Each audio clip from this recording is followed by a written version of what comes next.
Sebelum saya meneruskan video part 2 mengenai sejarah pembangunan Pekan Temu, izinkan saya terlebih dahulu untuk membuat sedikit orientasi Pekan Temu dengan lebih luas agar video part 2 ini dapat memberikan pemahaman yang terperinci mengenai evolusi pembangunan Pekan Temu dan kawasan sekitar oleh pemerintah Inggeris pada awal kurun ke-20.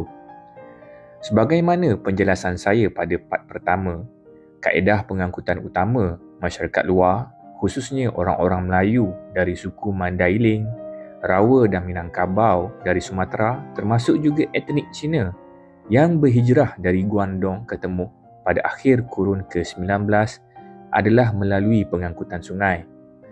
Namun, pada awal kurun ke-20, selepas negeri-negeri Melayu bersekutu ditubuhkan pada tahun 1896, Residen Jeneral pertama negeri-negeri Melayu bersekutu iaitu Sir Frank Swettenham telah memperuntukkan sejumlah bajet pembangunan yang besar untuk membina landasan kereta api bagi menghubungkan keempat-empat negeri Melayu bersekutu, terutamanya yang terletak di pantai barat, untuk dihubungkan melalui perkhidmatan rel kereta api daripada Seremban ke Perai. Landasan kereta api Seremban Perai ini telah dibina dan mula beroperasi sepenuhnya pada tahun 1903 yang turut melalui Lembah Kinta atau Kinta Valley di Perak, antara lain merangkumi jajaran pekan-pekan perlombongan biji timah utama seperti Temuh, Kampar, Batu Gajah, Ipoh dan juga Enggur. Selain daripada aksis jajaran rel yang menghubungkan antara Seremban di Negeri Sembilan dan juga Perai di Pulau Pinang, terdapat juga cabang laluan khas kereta api yang dibina khusus untuk membawa hasil-hasil biji timah dari pekan-pekan perlombongan ke pelabuhan utama supaya komoditi biji timah mentah ini dapat dihantar ke Pulau Pinang untuk diproses. Dua jajaran rel kereta api tersebut adalah pertama antara Taiping dan juga Port Well atau Kuala Sepetang, dan yang kedua adalah daripada Tapah Road ke Teluk Intan yang dibina pada tahun 1893.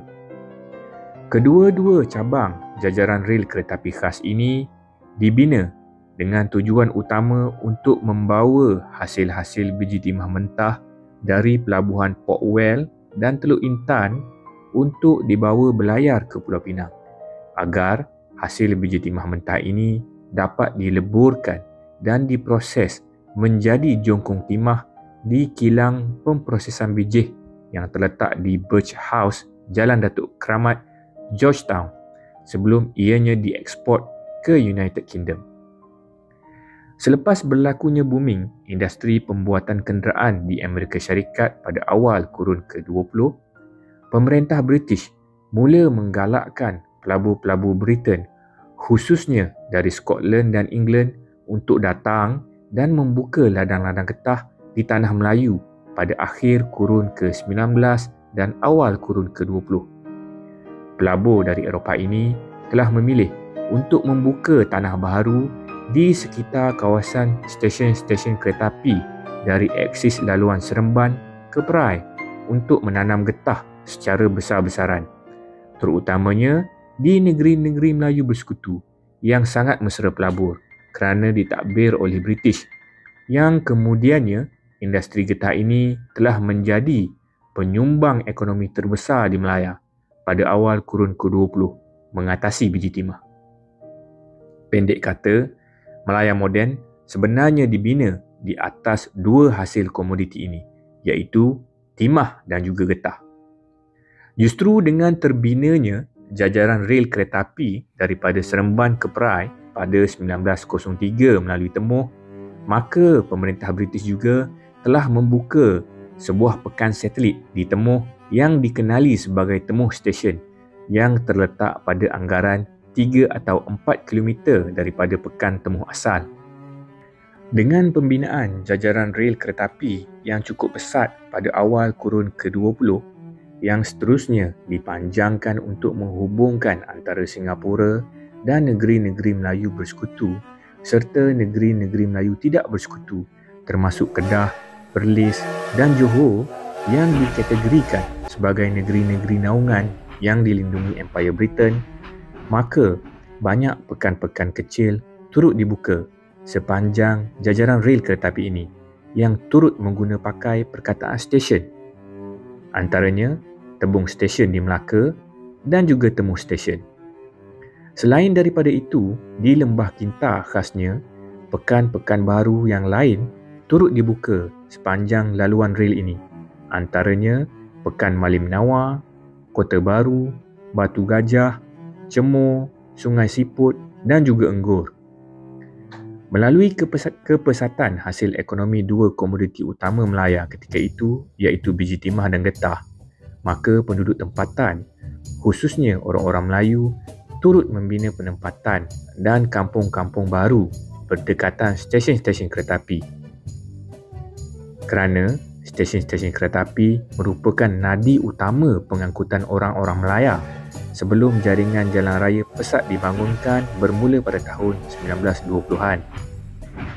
Penempatan penduduk tempatan di sekitar Pekanbaru di kawasan stesen kereta api ini turut dilengkapi dengan pelbagai kemudahan seperti balai penghulu, masjid atau rumah-rumah ibadat dan juga sekolah, terutamanya apabila Residen Jeneral pertama negeri-negeri Melayu bersekutu iaitu Sir Frank Swettenham sekali lagi memperuntukkan bajet yang besar untuk membina sekolah-sekolah kepada penduduk tempatan, khususnya orang-orang Melayu pada awal kurun ke-20.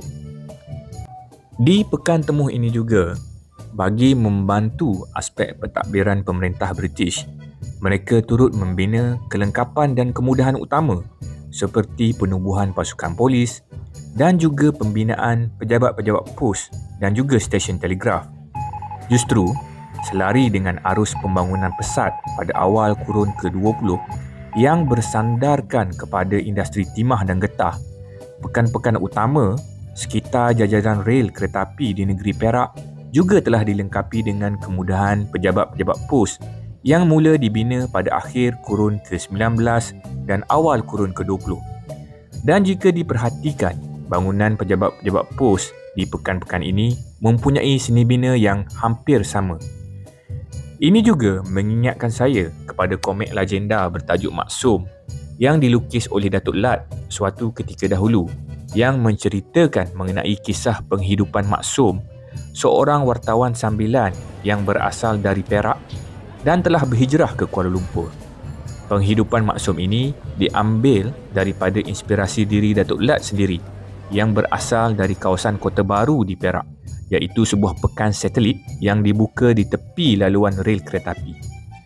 Walaupun di dalam komik tersebut tidak dinyatakan lokasi sebenar asal-usul Maksum, tetapi saya dapat mengagak bahawa watak tersebut mungkin digarap berasal dari kawasan Malim Nawa berdasarkan kepada lukisan kartun berkenaan dan juga gambaran pekerjaan ayah Maksum yang bernama Mak Top yang bekerja di atas kapal korek di kawasan Lembah Kintar yang mungkin merujuk kepada kapal korek Tanjung Tualang Dredging Company.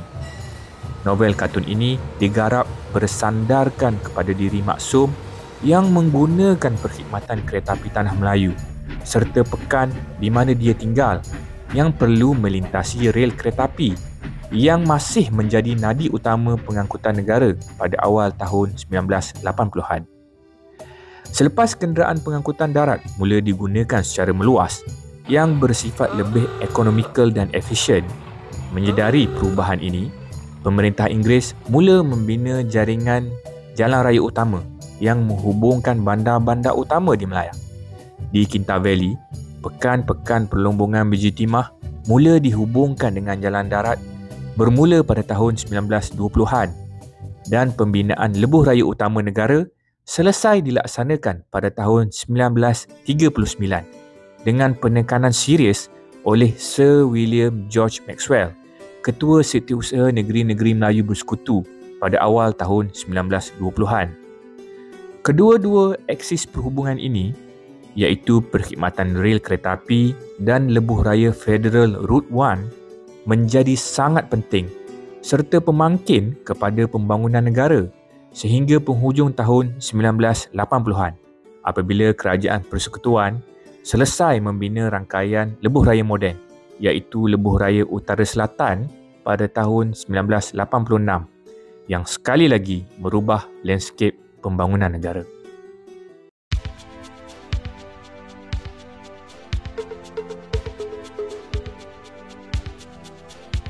Kita masih lagi berada di Pekan Temuh. Saya ingin tunjukkan kepada anda, Pekan Temuh ni dia tak besar mana, tetapi dianya mempunyai banyak bangunan-bangunan warisan sejarah lah. So di belakang saya ni sekarang adalah pusat Giat Mara. Tetapi pada sebelum Perang Dunia Kedua atau sewaktu perang, bangunan ini adalah Balai Polis Temuh. Dan kalau tadi saya ceritakan di dalam buku Profesor Gary Yik Leong, dia menceritakan bagaimana sahabat ayahnya yang bernama Ah Kiong ditangkap secara paksa menaiki lori daripada Pekan Temuh menuju ke Kampar, seterusnya sampai ke Pekan Taiping dan dipaksa menaiki kereta api untuk dibawa ke sempadan Burma, Thailand untuk dijadikan buruh paksa. So apabila saudara Gary menceritakan mengenai sahabat ayahnya yang bernama Ah Kiong, keluarga Ah Kiong datang ke balai polis ni. Pada ketika itu saya percaya dioperasikan oleh Gyugun lah, ataupun polis Jepun berbangsa Melayu, dan mereka telah bertanyakan mengenai anaknya Ah Kiong yang telah ditangkap secara paksa untuk dijadikan buruh paksa di sempadan Burma, Thailand. Dan di balai polis ini juga keluarga Ah Kiong dimaklumkan bahawa anaknya telah dipaksa untuk menjadi buruh paksa di landasan kereta api maut di sempadan Burma, Thailand. Dan ibunya telah pengsan lah apabila dia turun tangga ni. Ibunya telah pengsan dan terkejut menerima berita tersebut. Dan di dalam buku Profesor Gary, pemuda yang bernama Ah Kiong tersebut merupakan seorang pemuda yang bertubuh sasa dan sihat. Dan keluarga Ah Kiong ini pada waktu Perang Jepun telah mengalami post traumatic stress disorder yang sangat teruk. Kerana adik Ah Kiong telah dirogol oleh tentera Jepun sewaktu tentera Jepun datang ke Pekan Temuh ini. Dan banyak keluarganya juga telah terkorban diseksa oleh pemerintah Jepun sewaktu era pemerintahan Jepun di Malaya. Dan keluarga Profesor Gary tinggal di kawasan ini dan mereka menggunakan pelbagai kaedah untuk mengelakkan diri daripada dijadikan mangsa kekejaman tentera Jepun lah di kawasan Pekan Temuh. Antaranya ahli keluarga yang perempuan telah memotong rambut, memakai arang di muka untuk supaya mereka tidak kelihatan menarik ataupun cantik lah.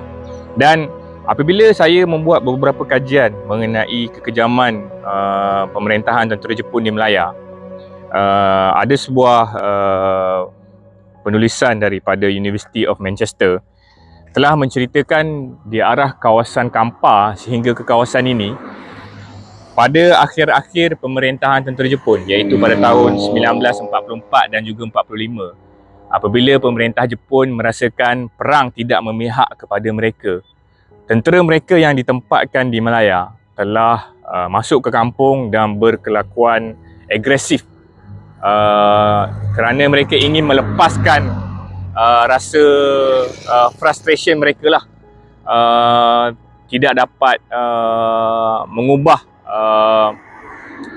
haluan peperangan untuk memihak kepada negara Jepun.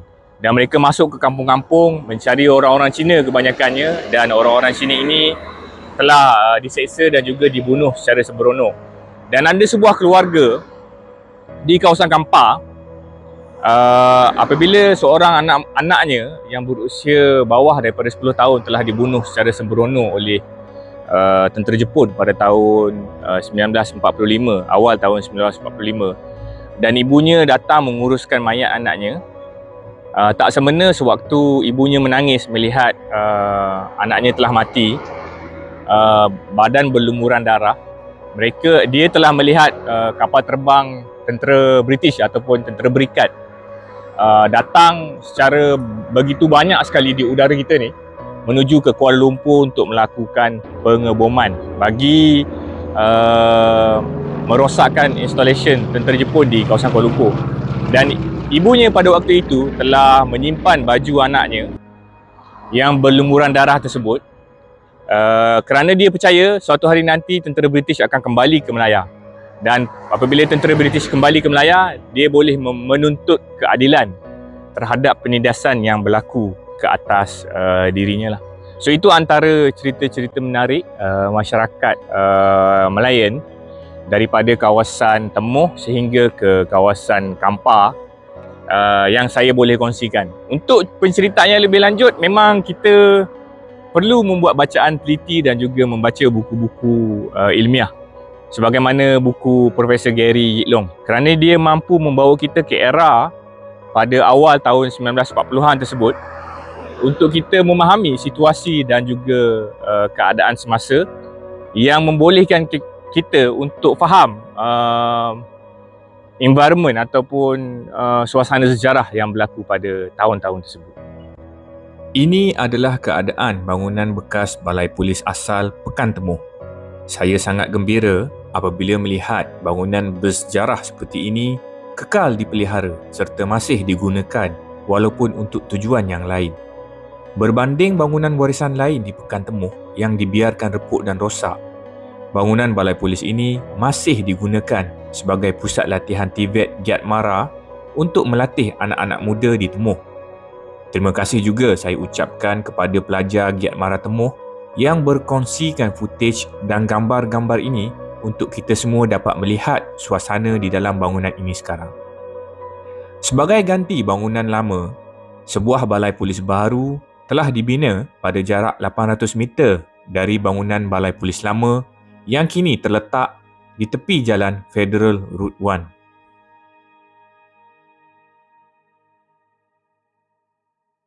Saya akan bawa anda ke sebuah pejabat pos lama di kawasan Temuh ni yang sangat berjasa kepada orang-orang di sekitar Temuh, yang terletak lebih kurang dalam 200 meter je daripada sini. Jom.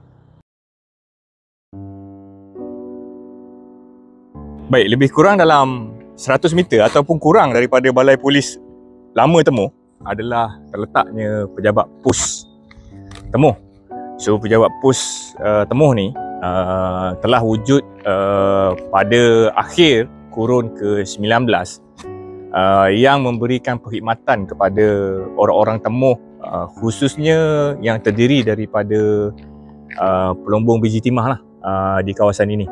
Dan pentadbir-pentadbir Inggeris banyak menggunakan perkhidmatan di pejabat pos Temuh ni. Dan saya percaya bangunan ini sudah berusia lebih daripada 100 tahun. Dan jalan ini akan membawa kita ke sebuah stesen kereta api, iaitu Temuh Station. Kita akan pergi ke Temuh Station sekejap lagi.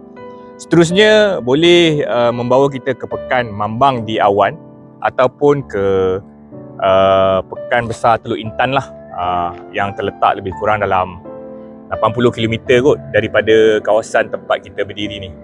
Dan sekali lagi saya ceritakan kepada anda, Pekan Temuh ni terletak pada penghujung sempadan Kinta Valley ataupun Lembah Kinta. Dan kalau kita boleh tengok peta negeri Perak ni sebenarnya terbahagi kepada tiga, iaitu North Perak ataupun Utara Perak, Perak proper iaitu Tengah Perak, Middle Perak. Perak proper ni banyak merangkumi Sungai Perak daripada Pekan Teluk Intan ke Kampung Gajah, di mana terletaknya peradaban moden negeri Perak, sehingga membawa kita ke Pekan Lenggong lah di Perak. Dan Middle Perak ni adalah kawasan Lembah Kinta lah, yang sangat kaya dengan hasil biji timah. Dan South Perak adalah daripada Temuh ini membawa ke Tapah, seterusnya ke Tanjung Malim dan juga ke Teluk Intan. That's why kalau di Pekan Teluk Intan, kita akan tengok bangunan lama yang tertulis South Perak lah. Dan kawasan Perak Selatan ni tidak mempunyai begitu banyak hasil biji timah. Tetapi orang-orang di kawasan South Perak ni menguruskan hasil biji timah yang datang daripada Middle Perak dan juga North Perak lah. Dan sebagaimana yang kita tahu, apabila pemerintah British telah mentadbir Melaya, mereka telah membina jajaran rel kereta api yang menghubungkan antara Singapura ke Kuala Lumpur, seterusnya ke Perak dan juga ke Pulau Pinang untuk mengangkut hasil biji timah dan juga memudahkan aspek pentadbiran. Dan Pekan Temuh ni bagi saya pada akhir kurun ke-19 ataupun awal kurun ke-20 merupakan sebuah pekan yang sangat kaya disebabkan oleh hasil biji timah tersebut. Dan seni bina bangunan lama yang dibina di kawasan tepi jalan Federal Route 1 tu mempunyai seni bina yang sangat halus dan bernilai tinggi lah. Dan saya pernah sharekan kepada anda, kalau di kawasan Kuala Pilah, marble dinding yang bermotifkan tumbuh-tumbuhan, bunga-bungaan dan juga haiwan adalah hasil kekayaan biji timah seterusnya kepada perusahaan getah. Ada beberapa rumah ataupun rumah kedai di kawasan Temuh ni juga mempunyai perhiasan seni bina seakan yang sama. Dan saya akan tunjukkan kepada anda beberapa rumah kedai tersebut. Seterusnya saya akan bawa anda ke stesen kereta api Temuh Station, iaitu stesen kereta api lama yang menjadi kemudahan utama penduduk Temuh, sama ada sebagai aspek pengangkutan ataupun untuk membawa hasil-hasil biji daripada kawasan Cenderiang ke Temuh, seterusnya ke Teluk Intan. Dan kita tahu memang hasil biji timah di kawasan Kinta Valley ni dibawa menaiki kereta api ataupun kereta lembu, semuanya menuju ke Teluk Intan.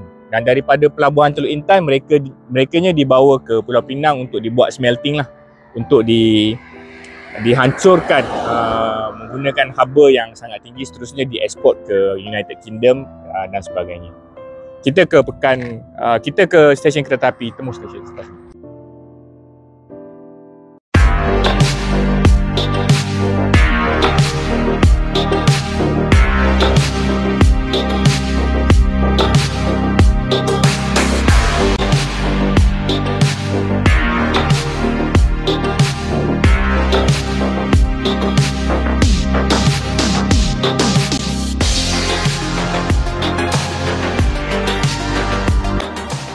Okey, saya sekarang berada di stesen kereta api lama Temuh Station. Lokasi kita berada daripada pejabat pos ataupun balai polis lama Temuh adalah dalam 4 ataupun 5 km lah daripada simpang Pekan Temuh Lama tersebut. Ini juga merupakan kali pertama saya sampai ke kawasan ni. Dan di kawasan stesen kereta api lama Temuh ni ada lajuran rumah kedai lama yang mempunyai seni bina pre-kolonial lah, seni bina sebelum tahun 1940-an yang sangat menarik dan juga sangat besar. Tetapi malang sekali ianya tidak dilestarikan dan ada yang telah pun runtuh. Nanti kita akan ambil gambar di kawasan tersebut. Tetapi ini adalah lokasi stesen kereta api lama Temuh ataupun Temuh Station. Dan dengan adanya stesen kereta api lama Temuh ini, ianya telah membina Pekan Temuh Station. Kawasan ini dikenali sebagai Temuh Station lah. Kawasan Pekan Temuh Station yang terletak lebih kurang dalam 4 atau 5 km daripada Pekan Temuh. Dan bangunan lama stesen kereta api ini pun sudah tak ada. Yang ada pun cumalah platform ni sajalah kot. Kerana sekarang landasan telah pun digantikan dengan double railway track electrified lah. Dan anda boleh bayangkan pada zaman-zaman dahulu kereta api daripada kawasan Kuala Lumpur ataupun selatan Singapura yang ingin menuju ke Pulau Pinang ataupun Ipoh akan melalui kawasan inilah. Sudah banyak berubah kawasan ni. Saya percaya stesen kereta api terdekat adalah di Kampar. Kalau Saya percaya stesen kereta api terdekat adalah di Kampar lah.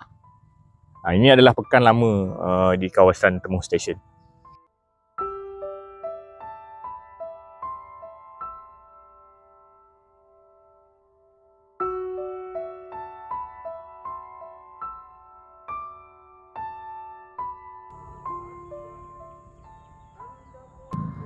So, kita tunjukkan sekali lagi, kalau dahulu ini adalah stesen kereta api Temuh Stesen. Dengan terbinanya stesen kereta api ini, dia telah membangunkan pekan kecil Temuh Stesen. Dan di hadapan saya ni adalah lajuran rumah kedai lama Temuh Stesen yang mempunyai seni bina unik lah. Dan saya akan tunjukkan sekejap lagi. Dan seni bina ni adalah pre-kolonial lah, pada akhir kurun ke-19 ataupun awal kurun ke-20. Tapi sayanglah sebab ianya tidak dilestarikan dan bangunan rumah kedai ini sudah usang dan terbiar begitu saja.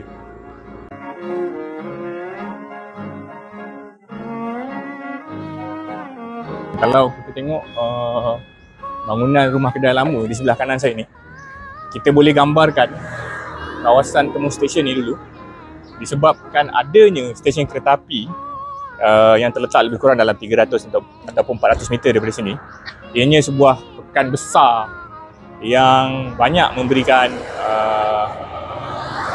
manfaat kepada penduduk setempat di kawasan ini. Sayang sekali bangunan rumah kedai ini tidak dijaga ataupun tidak dibaik pulih.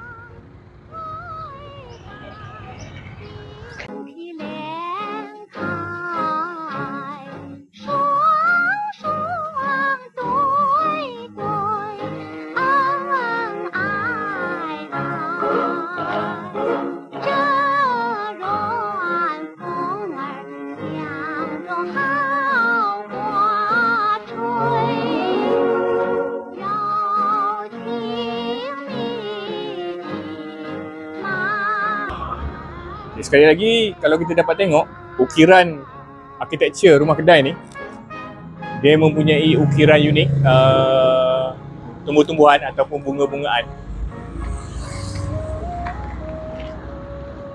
Sama juga dengan tiang yang berada di hadapan kita ni. Dan warna biru ni, it's a majestic blue lah, majestic blue colour. Sangat menarik kalau ianya dapat dibaik pulih. Tetapi demandnya kita tidak mempunyai demand lah, disebabkan berlakunya penutupan stesen kereta api Temuh Stesen dan juga kurangnya kepentingan pekan Temuh itu sendiri. Tidak ada demand untuk sebuah bandar wujud di kawasan ini. Saya akan bawa anda ke kawasan Temuh Stesen sekiranya ada bangunan lama. Dan kita akan kembali semula ke pekan Temuh untuk saya buat sedikit epilog.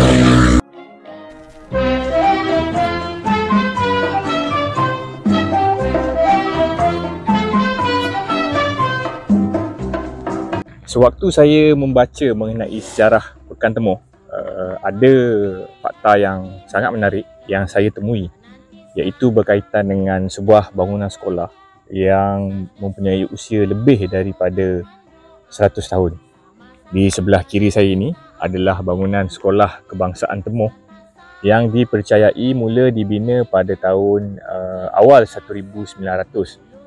Dan sedikit sejarah yang saya baca mengenai bangunan di hadapan kita ni adalah apabila pekan kecil Temuh Stesen yang kita telah pergi sebentar tadi, di mana adanya stesen kereta api Temuh dibangunkan, dan penduduk di sekitar kawasan Temuh dan juga Temuh Stesen, apabila populasinya semakin meningkat, mereka telah meminta daripada pentadbir Inggeris untuk membina sebuah sekolah untuk menampung keperluan pendidikan anak-anak mereka.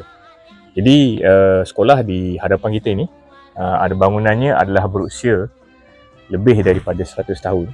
Dipercayai mula dibina pada tahun 1907, dan di pekan ini juga ditempatkan guru-guru yang mengajar bahasa Inggeris pada awal kurun ke-20.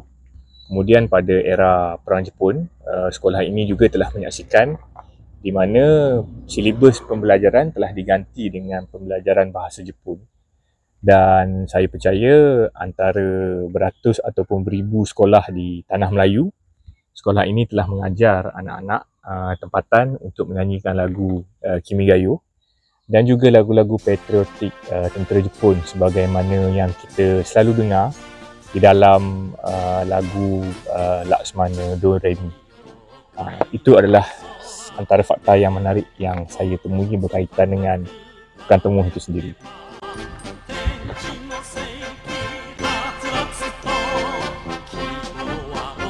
Saya berharap agar rekaan bangunan sekolah ini dapat dipelihara dalam reka bentuk yang asal untuk tatapan generasi akan datang. Justru saya tidak dapat tekankan mengenai kepentingan supaya bangunan-bangunan warisan sebagaimana bangunan di belakang saya ini untuk ianya terus dipelihara dan dilestarikan. Kerana bangunan di belakang saya ini telah menyaksikan mengenai jatuh bangun dan juga bagaimana negara kita mula berubah daripada era zaman kolonial kepada era selepas merdeka dan juga era moden. Dan sayang sekali sekiranya bangunan warisan seperti yang ada di belakang saya ini tidak dipelihara dan juga tidak dilestarikan sebaiknya. Kita kembali ke Pekan Temu.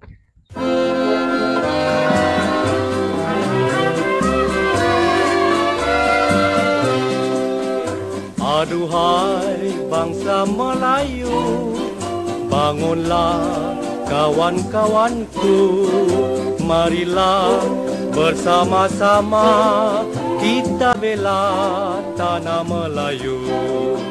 Aduhai bangsa Melayu, bangunlah. Saya masih berada di Pekan Temu, kedai tempat di mana saya duduk dan minum kopi ini. Asalnya adalah kedai melaksanakan kerja-kerja membeli dan juga menjual hasil-hasil biji timah dan juga getah untuk penduduk di kawasan sekitar Temu. Sekarang ianya telah ditukar sebagai kedai makanan dan minuman untuk orang-orang Temu. Dan rumah kedai ini perlu dipelihara dan juga dilestarikan untuk tatapan generasi akan datang. Tanah tumpah darahku, itulah kawan-kawanku. Rumah kedai ini pada asalnya melaksanakan aktiviti membeli dan menjual hasil-hasil biji timah dan getah di Temu. Sayang sekali, dek perubahan arus masa, reka bentuk asal bangunan telah dipinda dengan menanggalkan hiasan dinding marble yang bernilai tinggi yang kini tiada galang gantinya. So, ini merupakan salah satu bukti kekayaan Pekan Temu di mana rumah kedai lama ini saya percaya sudah berusia lebih daripada 100 tahun dan ianya telah dihiaskan dengan motif marble bercorakkan bunga-bungaan dan juga tumbuh-tumbuhan. Dan motif ni bernilai tinggi, sangat mahal dan bersifat artistik lah, yang perlu dilestarikan dan juga dipelihara sampai bila-bila. Memang indah dipandang, siapa yang tak kasih sayang, siapa yang tak rindu dendam. So itu adalah sedikit sebanyak penceritaan saya mengenai sejarah Pekan Temu ini. Dan saya menggalakkan anda semua, sekiranya anda berminat untuk tahu dengan lebih lanjut, anda perlu beli buku ni, ada di Shopee, tulisan Profesor Gary Yinglong yang banyak menceritakan mengenai keluarga beliau dan juga penghidupan ayahnya, ayah kesayangannya sewaktu tinggal di kawasan Pekan Temu. Dan di dalam buku ini diceritakan pelbagai kisah daripada sebelum perang, sewaktu perang dan juga selepas perang, iaitu peristiwa di mana Ah Kiong yang berjaya melarikan diri daripada dikerah menjadi buruh landasan kereta api maut, pulang semula ke Pekan Temuh, dan disebabkan trauma yang dihadapinya, dia menyertai gerakan Parti Komunis Malaya lah. Dan selepas perang, dia juga bertempur dengan sahabatnya, iaitu saudara Ali, yang sama-sama melarikan diri daripada Padang Besar Perlis tu sampai ke sini. Ali berasal daripada Bido. Dan selepas perang, mereka bertempur sama sendiri kerana Akyong masuk Parti Komunis Malaya dan juga Ali masuk Askar Melayu yang memerangi keganasan komunis. Dan bagi saya, cerita yang paling menarik di dalam buku ini adalah cerita bagaimana Akyong, Ahweng, Ahmad, Ali dan juga Mutu melarikan diri daripada Padang Besar Perlis sebelum dihantar ke menjadi buruh landasan kereta api maut. Mereka melarikan diri daripada Padang Besar ke Jitra, ke Taiping, ke Ipoh, seterusnya ke Pekan Temuh kembali. Dan cerita tersebut mempunyai nilai yang sangat tinggi, sesuai sekiranya difilmkan lah. Itu adalah pandangan peribadi saya. Tetapi untuk anda semua tahu dengan lebih lanjut, anda perlu membaca buku ini, kerana nothing compares to reading lah. Dan alhamdulillah hari ini kita dapat ceritakan sedikit sebanyak mengenai sejarah Pekan Temuh. Saya dah lama nak buat video ni sebenarnya, kerana saya suka ambience ni, ambience Federal Route 1 dan juga bangunan lama sepanjang Federal Route 1 daripada Pekan Jitra sehinggalah ke Johor Bahru. Saya sangat suka melihat warisan bangunan-bangunan lama yang bagi saya perlu dipelihara dan perlu dilestarikan lah untuk tatapan generasi akan datang. Itu saja perkongsian saya untuk hari ini. Terima kasih kerana menonton Malayan History TV. Sekiranya saya ada cerita-cerita menarik pada masa akan datang, saya akan ceritakan sekali lagi. Terima kasih sekali lagi.